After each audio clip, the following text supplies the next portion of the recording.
আমি একটি কবিতা আবৃত্তি করতেছি। কবিতাটির নাম বিন্দু। অনেক তারার মাঝে বিন্দু মিটি মিটি জলে, হাজার তারার ভিড়ে দেখো উজ্জ্বল আলো জ্বলে। নক্ষত্রের এই মিলন মেলায় ঘন সন্ধ্যা আকাশে, অন্ধবিভোর গোটা কয়েক খিলখিলিয়ে হাসে।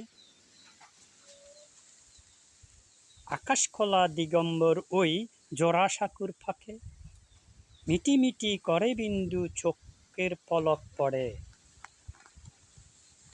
তরে তরে সাজিয়ে আছে তারার মেলার গহ্বর, তাহার মাঝে বিন্দু দেখো উজ্জ্বল আলো জ্বলে। ধূমকেতু আর উল্কাপিণ্ড ক্ষণিক জলে ঝরে যায়, নক্ষত্রের এই ভিড়ের মাঝে বিন্দুর আলো দেখা যায়।